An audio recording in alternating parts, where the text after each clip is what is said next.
Hello mga bata! Kamusta kayo?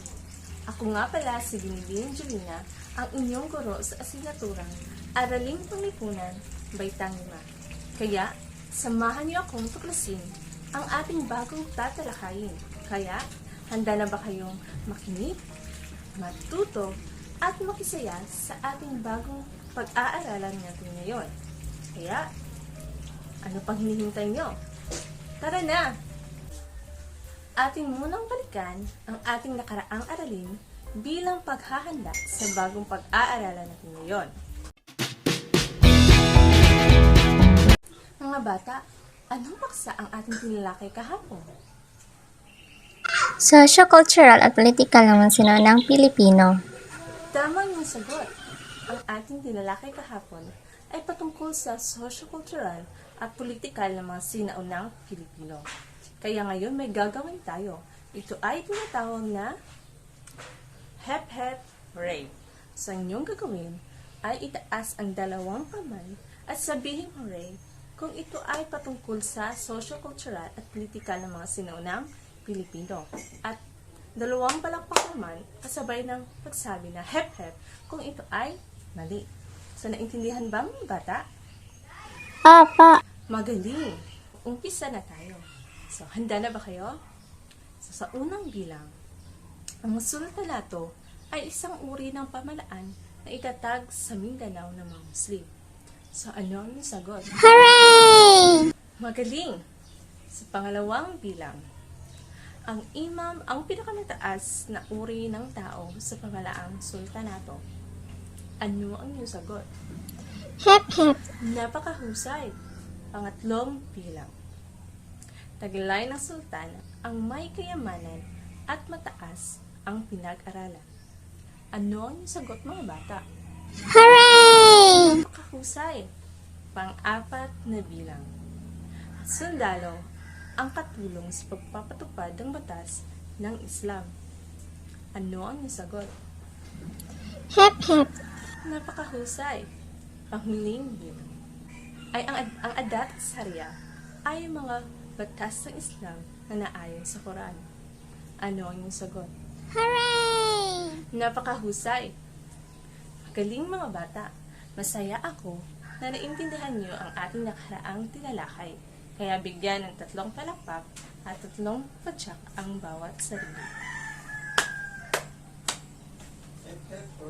Mga bata, may panibago tayong gawain. Ito ay tinatawag na Puriin Mo Ako. So, ang inyong gagawin, gamit ang ibinigay na kahulugan, ayusin ang mga titik upang makabuo ng salita. Naintindihan ba mga bata? Mahusay.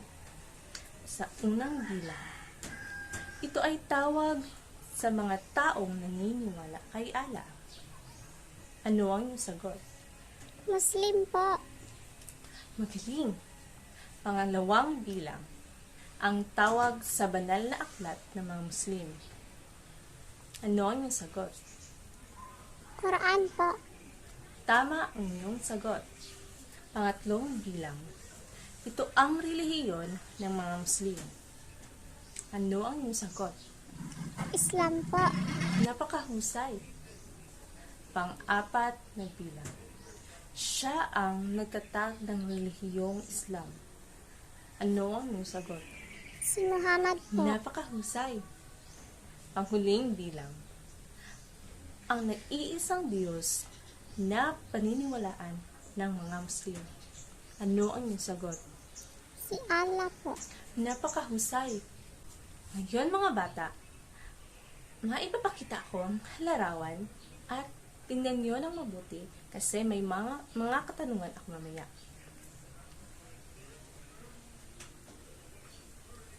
So, unang katanungan, sino-sino ang nakikita niyo sa larawan? Ano ang iyong sagot mga bata? Kung ang inyong sagot ay Muslim, tama ang inyong sagot. Pangalawang katanungan, ano kaya ang relihiyon nila? Kung ang inyong sagot ay Islam, tama muli ang inyong sagot. Pangatlong tanong, Bakit mo nasabing Islam ang relihiyon nila? Ang inyong sagot ay dahil sa kanilang kasuotan. Tama ang inyong sagot. Base sa ating mga gawaing mga bata, ano kaya ang paksang tatalakayin natin ngayon? Sino ang may ideya? Ay patungkol sa mga Muslim. Kung ang inyong sagot ay patungkol sa mga Muslim, tama ang inyong ideya. Ang paksang tatalakayin natin ngayon ay patungkol sa paglaganap ng relihiyong Islam sa Pilipinas. Kaya bago iyan, atin munang basahin ang ating layunin. Sa pagtatapos ng aralin, ang mga mag-aaral ay inaasahang magtatalakay ang paglaganap at katuruan ng Islam sa Pilipinas. Ngayon, ating alamin kung paano nga ba lumaganap ang relihiyong Islam sa Pilipinas. Kaya ano pag hinihintay nyo? Samahan niyo akong lakbayin ang paglaganap ng relihiyong Islam sa Pilipinas. Kaya, tara na! Learning is fun with K-12 lessons. Don't forget to subscribe!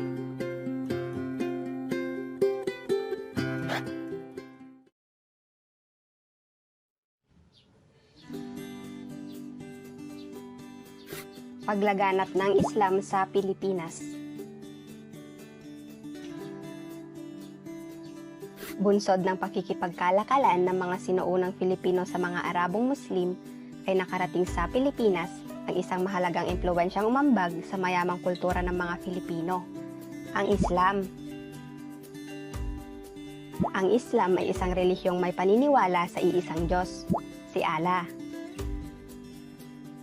Itinatag ito ng propetang si Muhammad bandang 600 CE. Quran ang tawag sa banal na aklat ng Islam. Makikita rito ang mga rutang pangkalakalang tinahak ng mga Arabong Muslim sa Timog Silangang Asya.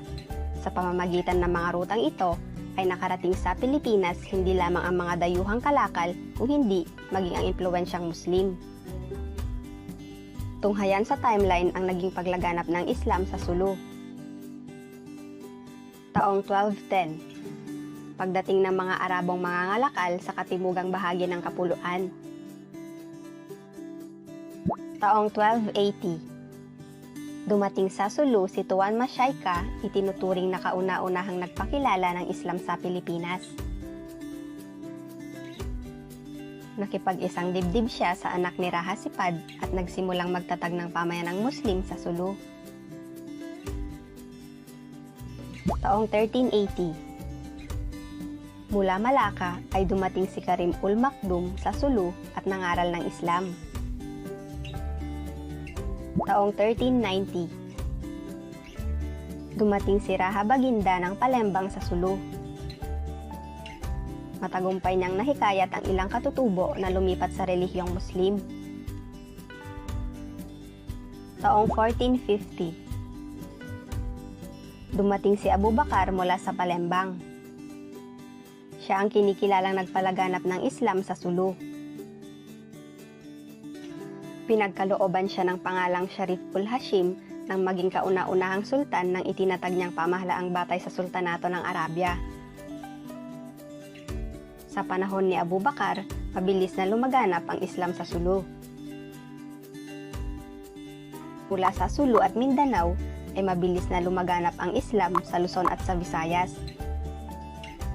Gayunpaman, mabilis ding natuldukan ang paglaganap na ito sa pagdating ng mga Espanyol noong ika-16 na siglo.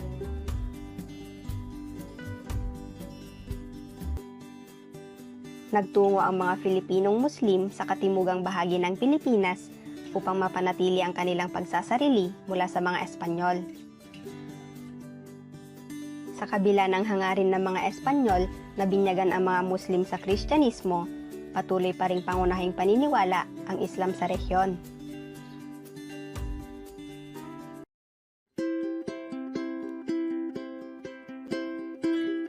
Pag-aralan natin muli.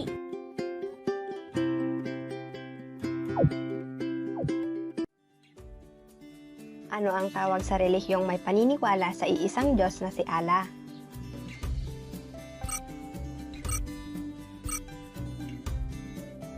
Islam?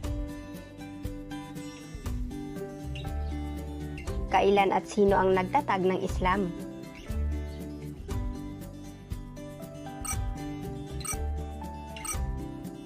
Itinatag ito ng propetang si Muhammad bandang 600 CE.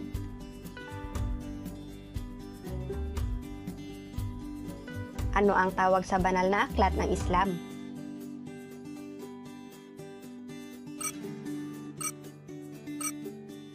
Ang Quran.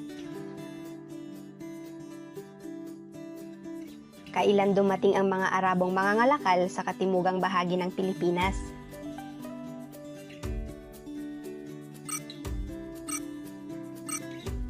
Noong 1210.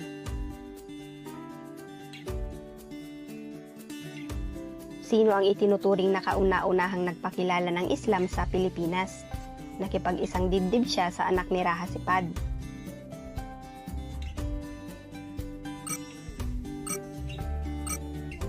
Si Tuan Masyayka. Noong 1380, sino ang dumating sa Sulu mula sa Malacca at nangaral ng Islam?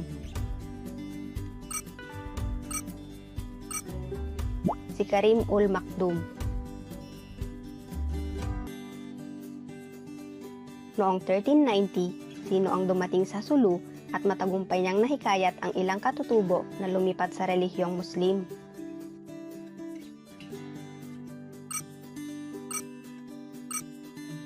Si Raha Baginda ng Palembang. Kailan dumating si Abu Bakar sa Sulu?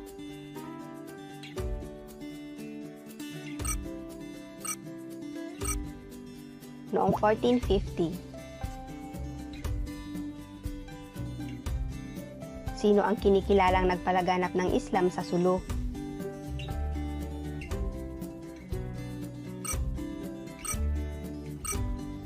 Si Abu Bakar.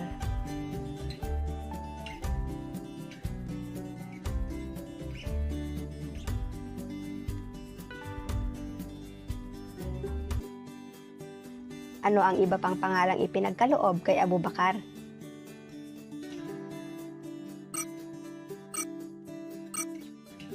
Sharif ul Hashim. Munang balikan ang ating pinag-aralan ngayon. Ano ang natutunan niyo sa aralin? Ang natutunan ko po sa aralin ay ang relihiyong Islam ay dala ng mga ngalakal na Arabong Muslim. Unang lumaganap ang relihiyong Islam sa Mindanao. Muslim ang tawag sa taong naniniwala kay Allah. Islam ang relihiyon ng mga Muslim. Maibibigay ako sa inyo isang sitwasyon. Sa inyong paaralan ay may kaklase kang isang Muslim. Paano mo maipapakita ang paggalang sa tulad niya? Maipapakita ko po ang paggalang sa kaklase kong Muslim sa pamamagitan ng pakikipagkaibigan sa kaniya, paggalang at hindi kailanman pagtatawanan anuman ang kanyang paniniwala. Para sa inyong pagsusulit, ngayon ay kumuha kayo ng isang buong papel at isulat ninyo sa inyong sagutang papel ang salitang tama kung wasto ang pangungusap at mali kung hindi. Naintindihan ba mga bata? Sa unang bilang, dala ng mga mangangalakal na Espanyol ang relihiyong Islam kaya ito nakarating sa Pilipinas. Pangalawang bilang, si Abu Bakar ay tinatawag ding Sharif ul Hashim ng maging kauna-unahang sultan sa Sulu. Pangatlong bilang, ang relihiyong Islam ay isang mahalagang impluwensyang umambag sa kultura ng mga Pilipino. Pangatlong bilang, nang dumating ang mga Espanyol, nagtungo ang mga katutubong Muslim sa katimugang bahagi ng Pilipinas upang mapanatili ang kanilang pagsasarili. Panglimang bilang, unang lumaganap ang relihiyong Islam sa Luzon. Gawain B, punan mo, panuto. Punan ang tamang pangalan ng chart para mabuo ang timeline ng pagdating ng Islam sa bansa. Piliin ang sagot sa kahon.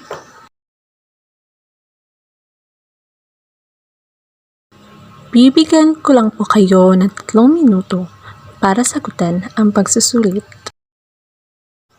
Para sa inyong taktang aralin, puna ng tamang datos ang talahayan ng paghahambing sa Islam sa unang relihiyon at relihiyong kinabibilangan.